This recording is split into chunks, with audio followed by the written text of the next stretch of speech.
A Criança Milagrosa. Neville Goddard. 28 de outubro de 1966. O assunto desta noite é a criança milagrosa. Esta criança não aparecerá ao mundo, pois eles estão tão arraigados em seus conceitos errados das Escrituras, e não há peso morto tão pesado. Mas esta noite gostaria que você prestasse atenção especial, pois quero apresentá-lo a esta criança milagrosa.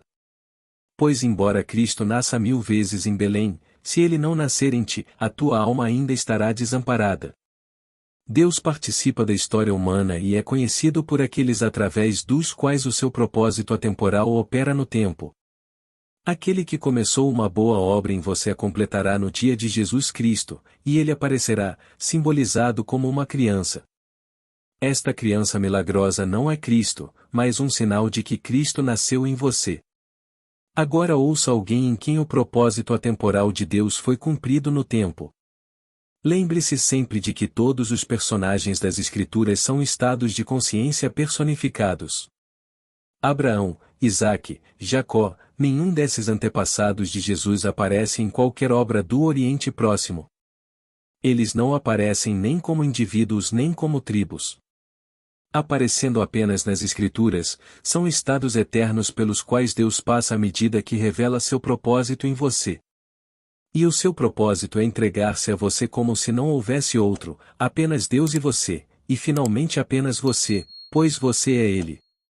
A promessa de um filho começa no primeiro livro da Bíblia, o livro de Gênesis. Esta promessa foi feita a Abraão. Embora Sara já tivesse ultrapassado a idade de ter filhos, quando a criança nasceu eles o chamaram de Isaque, que significa ele ri. Agora, você poderia pensar que ele nasceu de origem humana, mas esta criança é um protótipo daquilo que deve nascer em você. Todas as profecias antigas eram escatológicas, pois suas visões eram apenas sobre os últimos dias. Outro protótipo de criança aparece no nome de Moisés, que é o antigo aperfeiçoado do verbo egípcio nascer. Algo está para nascer. Achamos que é um homem chamado Moisés porque ele saiu das profundezas. Mas encontramos esta história se desenrolando até chegarmos ao ponto chamado David. Então nos é dito: vá até meu servo Davi e diga: quando seus dias se completarem e você se deitar com seus pais, eu ressuscitarei seu filho depois de você. Ele sairá do seu corpo. Eu serei seu pai e ele será meu filho. Novamente a criança é prometida. Agora passamos para Isaías. Porque um menino nos nasceu, um filho se deu, e o governo estará sobre seus ombros. Seu nome será chamado Maravilhoso Conselheiro, Deus Forte, Pai da Eternidade, Príncipe da Paz. Aqui encontramos esta promessa se desdobrando e se revelando, mas no último livro do Antigo Testamento o pai ainda está esperando pelo filho dizendo: um filho honra seu pai. Se eu sou pai, onde está minha honra? O primeiro capítulo do Novo Testamento começa com o cumprimento desta promessa. Nele lemos que esta criança não nasce do sangue, ou da vontade do homem, ou da vontade da carne, mas de Deus. É um nascimento totalmente diferente. Então ele nos diz: e isto vos será um sinal. Bem-aventurada aquela que crê no que ouviu, para que se cumpram as coisas que lhe foram ditas da parte do Senhor. Os pastores do campo aparecem e são informados. Nasceu-vos hoje, na cidade de David, um Salvador que é Cristo, o Senhor. Os pastores entram em Belém e, acreditando, encontram o bebê envolto em panos. Como cristão, você aprendeu que esses eventos ocorreram na terra. Que uma criança nasceu de uma mulher que não tinha marido nem conhecia homem. Não tem nada a ver com isso. A criança é apenas um sinal de que o seu Salvador nasceu e o único Salvador é Deus. Eu sou o Senhor teu Deus, o Santo de Israel, teu Salvador, e além de mim não há Salvador. Só existe Deus.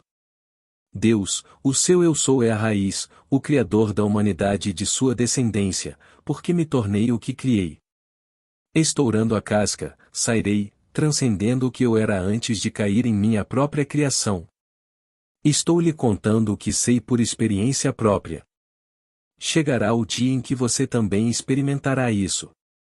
Meus dias de estar conscientemente nesta palavra chegaram ao fim. Como Paulo, combati o bom combate, terminei a corrida. Eu tenho mantido a fé. Doravante está reservada para mim a coroa da justiça. Não há mais nada que eu possa fazer, pois experimentei dentro de mim mesmo tudo o que prometi que faria. Como você saberá quando isso acontecer? Você não verá sinais do lado de fora, mas há sinais que chegam a todos os que estão caminhando em direção ao fim. Todos aqueles que têm fome, não de pão ou de leite, mas de uma experiência de Deus, estão aqui para cumprir a profecia das Escrituras. E a profecia bíblica não tem nada a ver com a América, a Rússia, a Europa, a China ou qualquer parte do mundo, como os profetas da era moderna lhe dirão. A Bíblia não é história secular, mas a história da salvação. Não tem nada a ver com nenhuma terra, mas é tudo sobre você que caminha pelas terras da terra. Todos os dias o correio da manhã me traz a confirmação de quem está chegando ao fim. Esta semana chegaram 2 cartas que gostaria de compartilhar com vocês. Uma senhora escreve: Tenho 59 anos. Não terminei a faculdade porque tinha filhos pequenos e as exigências da minha vida familiar eram muito grandes. Mas durante o tempo em que frequentei a faculdade, tive um sonho recorrente de que precisava me preparar para um exame. Com o passar dos anos o sonho persistiu. Agora sinto uma sensação de urgência sabendo que devo me preparar para o grande exame. Recentemente, quando fechei os olhos, vi rostos humanos, como as grandes pinturas de Michelangelo, mas não tinham olhos. E no meio destes corpos vi uma criança que sorriu para mim. Enquanto ele ria, senti como se ele estivesse no céu e eu, seu observador. Então tive um sonho vívido onde vi meu filho, que era a criança mais linda que se possa imaginar. O significado do sonho dela é o grande exame. Se você já apareceu na TV, sabe que existe uma folha idiota, uma folha móvel em negrito.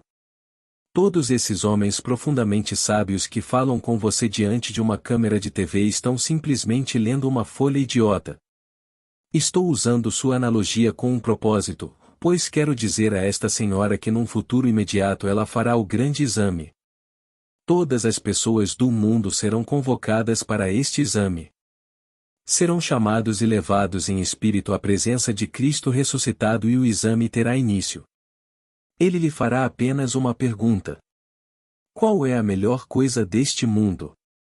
Bem, é como olhar para o lençol idiota, pois você está olhando para a personificação do amor e, ao olhar para o Cristo exaltado, apenas uma emoção o permeia e essa emoção é o amor.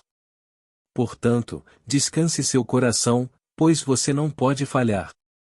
Você não precisa estudar, a resposta será automática. Então o amor o abraçará e mudará seu corpo humilde para ter a mesma forma do corpo glorioso dele. Nossos tradutores não conseguem acreditar na palavra literal das Escrituras, então eles traduzem esta frase para ler: Ele mudará nossos corpos humildes para serem como o corpo de Cristo, mas a tradução literal é para sermos uma só forma. Você não é como Cristo, você se torna Ele. Seu corpo humilde foi completamente remodelado para ter a mesma forma, e não como seu corpo glorioso. Quando você olha para aquele corpo você vê a forma humana divina e é tudo amor. Agora deixe-me contar-lhe uma carta que veio de um cavalheiro. Ele disse: Cheguei em casa na segunda-feira à noite, sentei-me na cadeira e fechei os olhos. Quando comecei a relaxar, um raio de luz apareceu diante de mim e, ao olhar para a luz, pude ver uma poça de luz líquida dourada pulsando em seu centro. Então a luz se transformou em uma linda rosa que se expandiu alcançando o perímetro desta vasta área quando fui chamado para jantar. Então ele perguntou se isso tinha algum significado. No segundo capítulo dos Cânticos de Salomão somos informados: Eu sou uma rosa de Sharon, um lírio do vale. Quem sou eu? Deus. Aqui estão as Escrituras se desdobrando dentro dele. Ele viu a rosa, não separada ou sobreposta à luz, mas a própria luz formava a rosa. Ouça as palavras. Eu sou a luz do mundo e sou a rosa de Saron. Saron significa prosperidade, um caminho reto, o caminho certo, ou abundância. Quando a rosa aparece na consciência do homem, significa grande abundância. A abundância não precisa ser medida em dólares e centavos, mas numa sensação de bem-estar, uma sensação de paz ou uma sensação de descanso. A rosa é Deus. Eu sou a rosa de Saron. Agora, repetindo, Deus participa da história do homem e é conhecido por aqueles através dos quais ocorre o seu nascimento. Deus está trabalhando em você e enquanto Ele trabalha, as Escrituras se revelam em você. A Escritura se cumpriu em mim. Como Paulo, começando por Moisés e pela lei, pelos profetas e pelos salmos, eu interpretei para vocês em todas as Escrituras o que me diz respeito. Não estou falando de mais nada, apenas de Deus. Ontem, por volta das 16 horas, como é meu costume, estava lendo a Bíblia. Minha esposa estava descansando, preparando-se para o jantar, quando ouvi passos subindo as escadas. Vestindo apenas meu short e pensando que poderia ser um entregador, fui até a porta e lá estava uma freira que disse que tinha uma mensagem de Deus para mim. Então, ela começou a me contar tudo sobre os muitos demônios e coisas terríveis que iriam acontecer comigo se eu não ficasse do lado dele. Finalmente, interrompi-a e disse: lembro-me do que Frank Lloyd Wright disse uma vez. Nós dois estamos fazendo a obra de Deus, você do seu jeito e eu do dele. Veio até mim. Ele despertou do sonho da vida. Somos nós que, perdidos em uma visão tempestuosa, mantemos com imaginação uma luta inútil. Tudo o que posso dizer é o que experimentei em relação às Escrituras. Esta criança milagrosa é um fato. Chegará o dia em que você vivenciará tudo o que foi dito sobre esta criança. Haverá quem faça uma viagem apressada para ver o que aconteceu em Belém. Eles vão encontrar a criança e, sabendo de quem é, vão te chamar pelo nome. Se o seu nome for John, eles declararão que é o bebê de John. Então você pegará a criança, olhará para sua face celestial e enquanto ela ri a visão chega ao fim. E então conhecerás a realidade do Filho que te foi dado como sinal de que nasceu o Salvador. Existe apenas um Salvador que é Deus. Então, se o Salvador nasce, Deus nasce. Ele desceu ao homem e o ressuscitou ao renascer, do homem, pois eu sou a raiz e a descendência de Davi. Agora, a senhora e o cavalheiro cujos sonhos compartilhei com vocês esta noite não se conhecem. O nome dela é Vera. Nascida na Rússia, ela veio para Nova York para ser dançarina e agora abriu uma linda loja de vestidos no Disneyland Hotel. Jimmy nasceu na Itália. Conheço os dois há anos, mas eles nunca se conheceram. Ontem à noite tive um sonho. Aqui está Vera, uma senhora, bem pequena e com cerca de 50 anos. E Jimmy, também com cerca de 50 anos, lindo, maravilhoso e bem constituído como sempre, está olhando para ela. No meu sonho, Vera é a mãe dele e está me abraçando. Jimmy fica perturbado e a repreende por demonstrar seus sentimentos por mim. Então ela se virou para ele e disse com um sotaque bem russo: Vi por que eu não deveria. Ele é seu pai. Bem, o olhar perplexo em seu rosto quando ouviu aquela notícia foi tão inestimável que comecei a rir. Acordei rindo e até acordei minha esposa. Aqui são 3h30 da manhã e estou rindo tanto que minha esposa diz: o que há de errado com você? Eu disse a ela que tive um sonho e que compartilharia com ela pela manhã. Então saí da cama e fui para a sala rir mais um pouco.